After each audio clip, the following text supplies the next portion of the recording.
자, 저는 하나님께서 자기 백성들에게 법을 주셨다라고 하는 것이 저는 굉장히 마음에 잔잔한 은혜로 다가옵니다.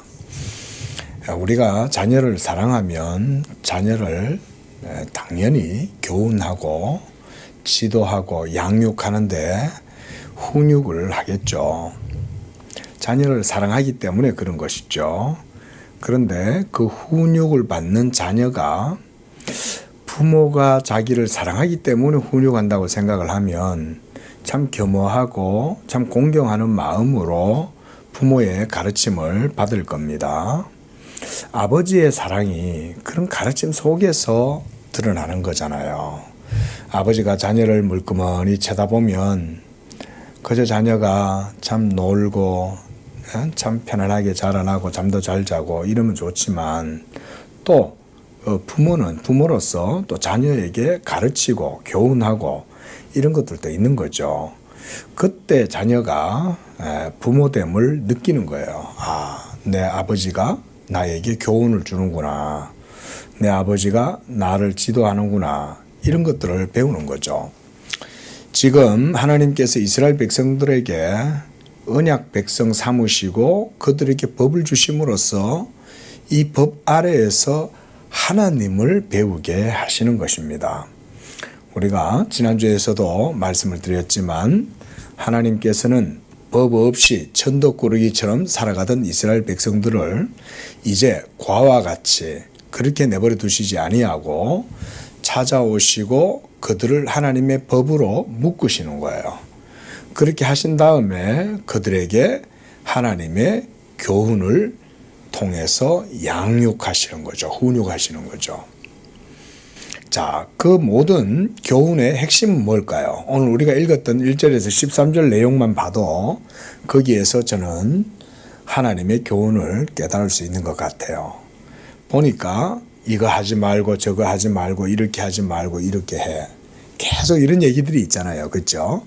그러면 우리는 보통 이거를 언뜻 어떻게 생각하기 쉽냐면 잔소리한다 이런 생각을 하는 거죠. 하지 마라 그러니까 이렇게 하지 마라 저렇게 하지 마라 또 이럴 땐 이렇게 해라 하겠지만 우리가 율법은 보다 차원 높게 이해를 해야 되겠죠. 하나님의 율법이니까 살아계신 하나님이 자기 백성에게 자비하심과 선하심으로 그들을 자기의 언약 백성으로 삼으셨고 그래서 이제 그들에게 이 언약을 그들에게 이제 이렇게 베풀어 주시는 거 아닙니까? 그러면 먼저는 그 언약의 법도를 주시는 하나님의 어떠하심에 대해서 우리가 생각을 해야 되겠죠. 하나님이 어떤 분이시냐. 제가 길 가는 아이 불러 세워놓고 뭐라고 잔소리를 하면 그것은 사랑의 훈계가 아니죠. 아저씨 왜 나한테 참견하냐고 그럴 거 아니에요.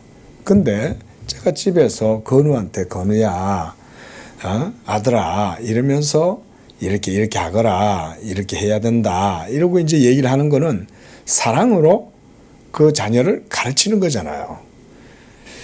그러니까 기본적으로 율법의 계명은 하나님의 사랑이 그 속에 있는 거예요.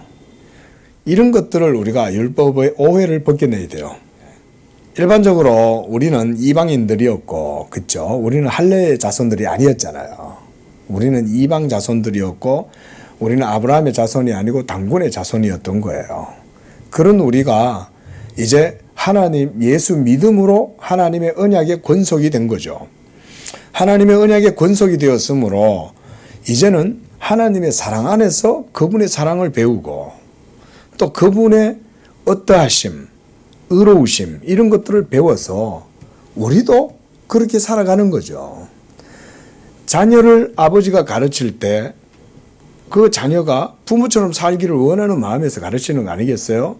바르고 지혜로운 복된 삶, 가치 있고 의미 있는 삶 그걸 살아가도록 자녀에게 훈육하는 것처럼 하나님도 율법을 통하여 그와 같이 하시는 것이다. 우리가 율법을 이렇게 생각하시면 돼요. 그리고 무엇보다 또 한 가지 강조드리고 싶은 것은 신약의 시대라고 해서 우리가 율법을 절대로 경홀히 여기서는 안 됩니다. 우리가 오전 말씀에도 봤듯이 우리가 이제 율법은 더 이상 이제 모형이나 그림자나 예표나 상징이 아니고 이제 그것은 예수님의 십자가로 말미암아 실체적으로 이제 이루어진 거죠. 율법이 완성이 된 거예요. 그러니까 완성이 된 율법은 신약에 예수 믿는 성도들에게 생명력을 줄 수 있게 된 거예요. 이게 중요한 거죠. 그러면 율법이 생명을 주는 거니까 귀한 거죠. 그런데 이 생명을 누리려면 행위로 의롭다함을 얻으려 하면 안 되고 예수님을 믿음으로써 하나님께 의롭다함을 얻으려고 하는 이런 믿음으로 나아가면 이 율법이 이제는 우리에게 걸림돌이 되거나 거침이 되거나 시험하는 돌이 아니라 도리어 그 율법은 우리의 삶에 복을 주고 생명을 주고 능력을 주는 그런 하나님의 계명의 말씀이 되는 거예요. 바로 이것이 예수 믿는 믿음으로 말미암는 복음의 새 계명이에요. 우리는 더 이상 구약의 율법에 매이는 게 아니라 율법의 완성을 이루신 그 예수 그리스도를 믿는 믿음의 도가 우리에게는 이제 새 생명의 원리로 들어와 있어요. 이걸 잘 아셔야 돼요. 그러니까 율법이 들어왔다기보다는 율법이 이제는 온전치 못했지만 율법이 연약하여 육신으로 할 수 없었던 그것이 이제는 하나님은 하시는 거죠. 하나님이 어떻게 하셨습니까? 예수님을 십자가에 못 박아 죽게 하시고 그래서 거기서 모든 의를 다 이루셔서 이제 그 예수 십자가의 공로, 그 이루신 의가 믿음으로 우리에게 전가되고 그러면 성령이 예수 믿는 여러분 속에서 새 생명의 원리로 역사하시는 거예요. 그러면 이 율법의 요구가 성령으로 거듭나기 전에는 할 수 없었던 거예요. 사랑할 수 없었던 거야. 육신의 본성도 아주 악하고 고약하고 못됐고 오늘 여기 보십시오. 1절부터 13절까지의 내용이 바로 그런 율법 없이 거듭나지 못한 그런 사람의 삶을 보여주는 거예요. 모습을 보여주는 거예요. 한번 보세요. 못됐죠. 한마디로. 아주 괘씸하고 아주 사랑도 없고 인정머리 없는 그런 사람이잖아요. 이 사람은. 1절 보세요. 거짓된 풍설을 퍼뜨리는 사람. 거짓된 풍설을 퍼뜨리는 사람 때문에 요즘 좀 고생하시는 분 있죠. 큰 이유 험담해가지고 없는 말 지어내가지고 중상모략하고 이런 사람들이 있어요. 그 다음 또 위증하고 또 악인들과 연합하고 또 다수를 따라서 악을 행하고 송사의 다수를 따라 부당한 증언을 하고 이 전부 다 아주 나쁜 짓이잖아요. 자, 이런 짓을 누가 해요? 성령 없이 아담의 육적 본성을 따라서 악을 행하는 사람들이 바로 다 이런 모습으로 살아가는 거예요. 물론 양심적으로 온전함을 따라서 살려고 애쓰는 사람들과 그런 사람들이 나름대로 있긴 해요. 그러나 성령한테는 안 돼요. 성령으로 말미암아 새 생명의 원리를 그 속에 생명의 원리가 작동하는 사람과는 비교가 안 됩니다. 아무리 공자님이라도 예수 믿는 사람한테는 안 돼요. 아무리 맹자님이가 순자님이 와도 예수 믿는 사람한테는 안 됩니다. 성령으로 행하는 사람은 의의 그 수준을 충족시킬 수가 없어요. 따라갈 수가 없어요.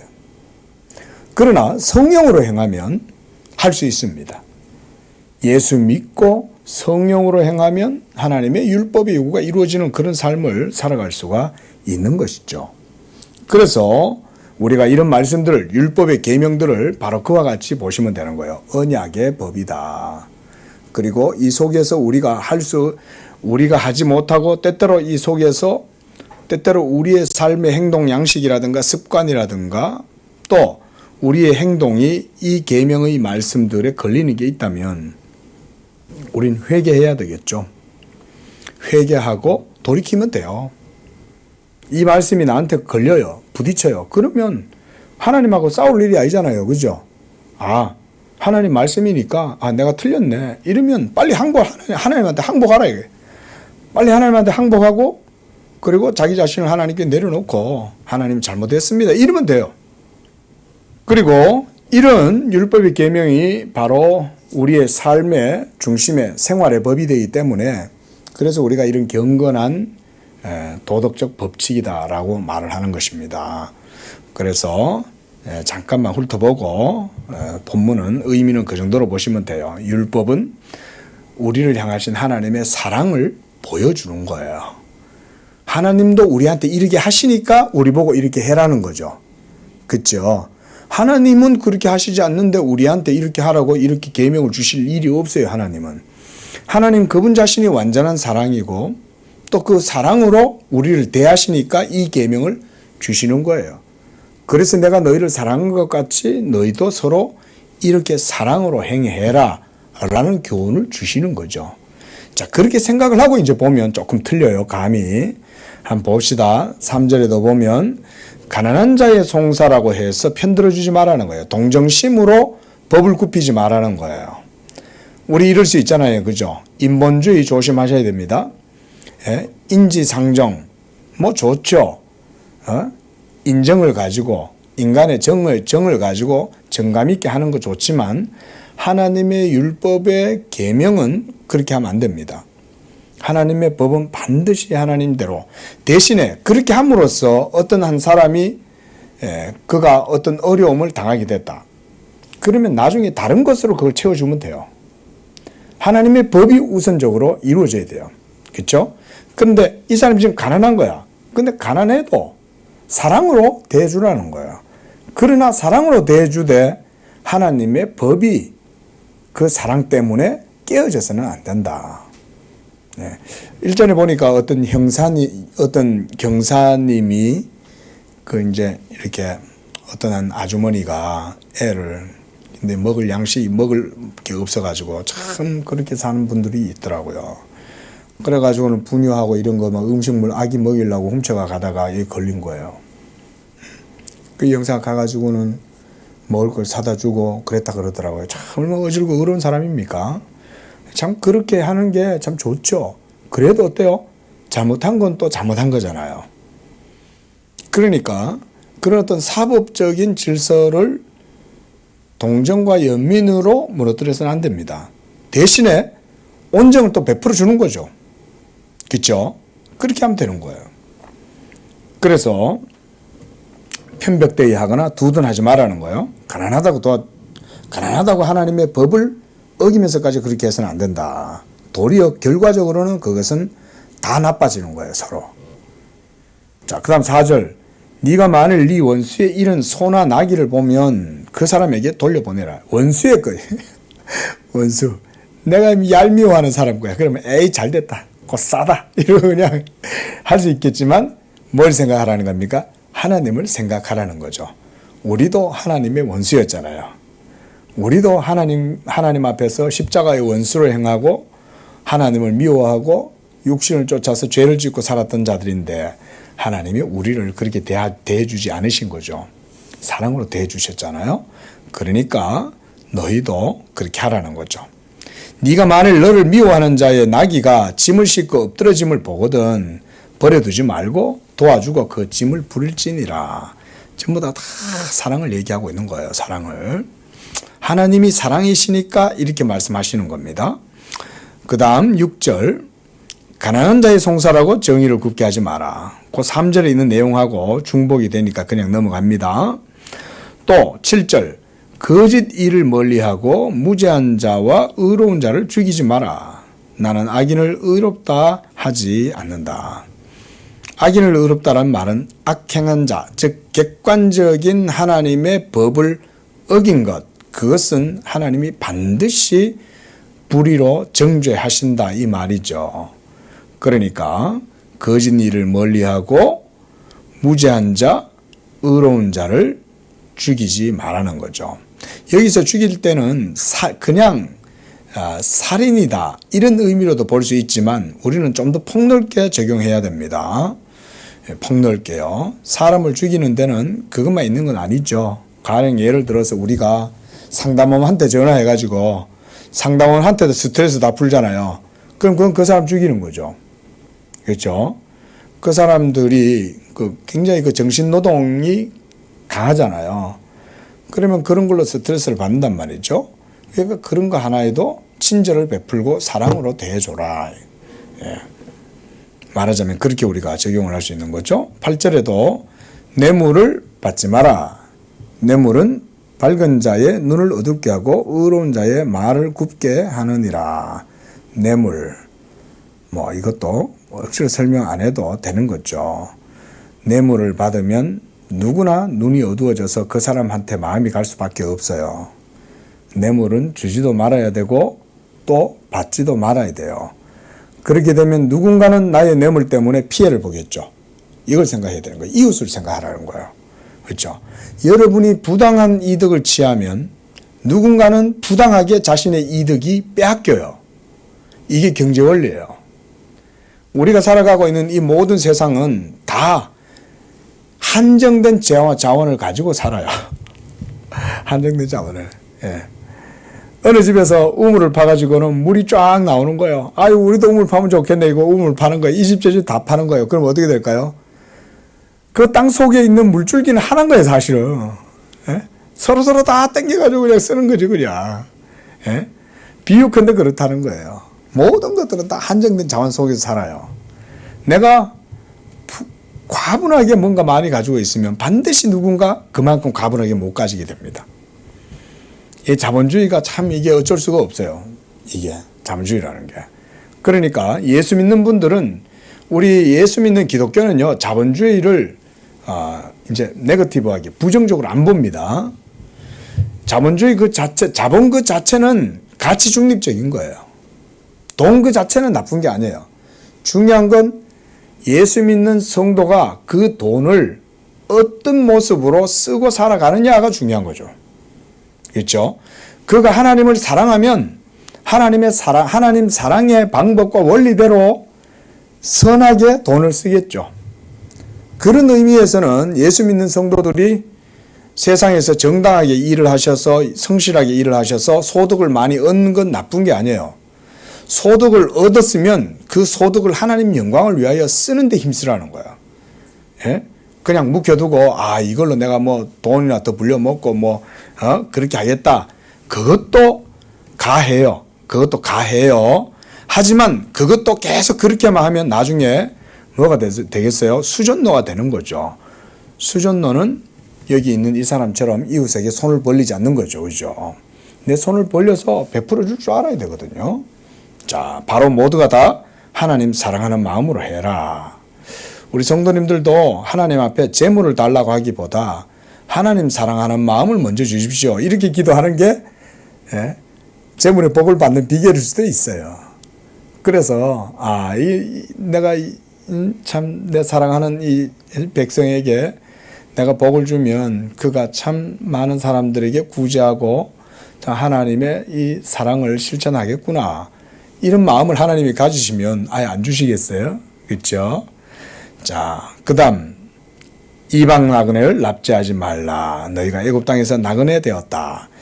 우리는 나그네들은 사실은 그래 따지면 사회적으로 나한테 뭔가 크게 도움을 주거나 힘이 되는 사람이 아니잖아요.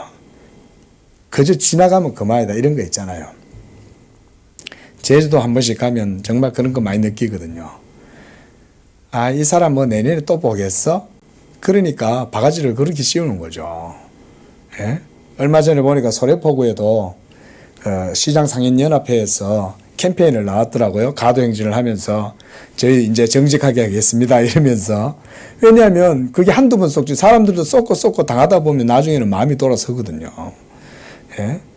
제주도도 그렇게 그냥 바가지를 씌워가지고 그렇게 하니까 우리나라인데도 거기는 무슨 어디 초호화 여행지가 돼가지고 차라리 그냥 일본이나 다른 필리핀이나 이런 데로 가지 안 간다 사람들이 자꾸 그러는 거죠. 근데 제주도에도 예수 믿는 분들이 계실 텐데 좀 정직하게 하고 조금 더 부쳐 먹더라도 과하게 안 하고 좀 이루고 그 다음 또 손님들한테도 또 서비스도 좀 잘해주든지 좀 이런 사랑하는 마음을 가지고 하면 될 텐데 다들 그렇게 못하는 거죠. 이게 나그네들한테 그런 마음으로 해라는 거죠. 자, 그 다음 10절부터는 이제 이 안식년에 대해서 말합니다. 안식년, 여기에도 하나님의 사랑이 나타나요. 보니까 안식년은 6해 동안 땅에 파종하고 소산을 거두고 11절 일곱째 해에는 그걸 갈지 말고 묵혀두어라 그랬어요. 왜 갈지 말고 일곱째 해에는 묵혀두라고 그럴까요? 일단 땅도 쉬어야 돼요. 네? 땅은 우리의 모든 생명의 원천이 땅에서 나잖아요. 그죠? 우리가 신토불이 이런 말이 있지 않습니까? 모든 사물과 우리는 다 연결되어져 있어요. 그러니까 하나님께서도 그걸 아시는 거죠. 땅도 사람이 와가지고 땅을 갈면 그때부터 땅도 일을 해야 돼요. 그죠? 땅콩을 심고 고구마를 심고 감자를 심으면 땅도 감자를 키워야 되고 고구마를 키워줘야 돼요. 그러려면 땅들도 힘든 거예요. 그런데 묵혀두라는 거죠. 그리고 묵혀둘 때 거기에서 나는 것들은 백성의 가난한 자들이 먹도록 놔두라는 것입니다. 그리고 남은 것들은 또한 들짐승이 먹을 거다. 보세요. 들짐승까지 하나님이 먹이시는 것에 대해서 관심을 두시잖아요. 이게 하나님의 사랑인 거예요. 우리가 그런 의미에서는 자연도 보호할 뿐만 아니라 짐승들도 학대를 하면 안 되겠죠. 이런 측면에서 보면 짐승들도 다 하나님이 창조하신 거거든요. 제가 어릴 때 내 기억은 참 이런 마음이 없으면 이런 거 못 배웠던 것 같아요. 그러니까 그냥 뭐 이렇게 미물들이라고 아무렇게나 여기고 이랬는데 인생을 살고 어른이 돼가지고 이렇게 보니까 이 미물들이라고 그냥 함부로 대해서는 안 되겠더라는 생각을 많이 갖게 되더라고요. 알고 보니까 하나님이 다 창조하신 거기 때문에 그런 거예요. 그리고 이 미물들은 도리어 인간은 존중해. 인간은 자기들을 무시하고 말 그대로 정말 아무렇게나 그냥 취급하는데 미물들은 그래도요 인간의 인간됨을 알아봅니다. 본능적으로. 그래서 만물의 영장이라는 걸 알고 순복하고 훈련시키면 훈련도 받고 말도 따로 공 물어오라고 그러면 공도 물어오고 이렇게 한다고요. 예? 그러니까 여기서도 보면 하나님께서 사랑으로 그 모든 것들을 다 돌보고 지켜주어라 라고 하는 말이라고 할 수가 있는 것입니다.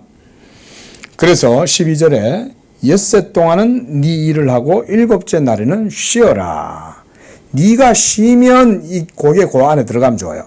네가 쉴 때 너의 소와 나귀도 쉬게 되지 않겠냐 그 말이죠. 그 나귀하고 소도 스트레스 받을 거 아니에요. 그렇죠? 1년 365일 안 쉬고 나가보세요. 얼마나 그게 힘들겠어요. 이걸 좀 더 다르게 우리가 적용하고 확대시켜서 해석을 해보면 우리가 다 죄로 말미암아 안식을 못 누리잖아요. 그렇죠? 무엇보다 이 육체가 한 주일에 하루 정도는 쉬어줘야 되지 않습니까? 그죠? 우리가 그렇게 안 하면 병들잖아요. 그리고 여러분들이 어떤 한 조직이나 시스템에서 지도자의 위치에 있을 때 여러분 밑에 있는 사람들을 쉴 수 있도록 해주셔야 됩니다. 뭐 우리 교회야 다 그렇게 잘하고 계시는데 우리 그리스도인들께서는 항상 특히 지도자의 자리에 있을 때 자기도 하나님 안에서 안식을 누림과 함께 자기 아래 휘하에 있는 모든 조직 구성원들도 다 쉼을 가질 수 있도록 그렇게 해줄 필요가 있는 거죠. 자, 그렇게 하려면 하나님이 그의 모든 삶의 중심에 딱 법으로 서 계셔야 되는 거죠. 그죠? 그리고 억지를 하는 게 아니라 하나님을 사랑함으로 하면 모든 게 다 순리대로 이루어지는 거예요. 인생을 살아보니까요. 어떤 조직이나 시스템이 있어서 그거를 법대로 움직이려고 해갖고는 안 되더라고요. 그러나 조직과 법이 있어도 사랑으로 조직과 법을 다스리고 운영을 하면 그게 마치 윤활유가 돌아가는 것처럼 부드럽게 돌아가더라고요.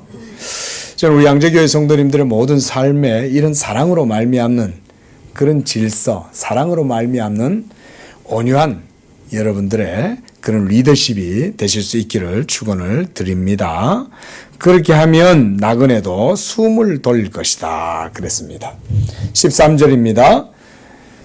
그리고 하나님은 이제 네게 이런 모든 일을 삼가 지키고 다른 신들의 이름은 부르지 말고 네 입에서 들리게도 하지 말아라. 자, 이 말씀을 우리가 13절을 오늘 1절에서 12절 전체에 적용을 하면 어떻게 우리가 이걸 적용하고 해석할 수 있겠습니까? 하나님만 섬기라는 거예요. 그 하나님의 계명의 말씀만 순종하라는 거예요.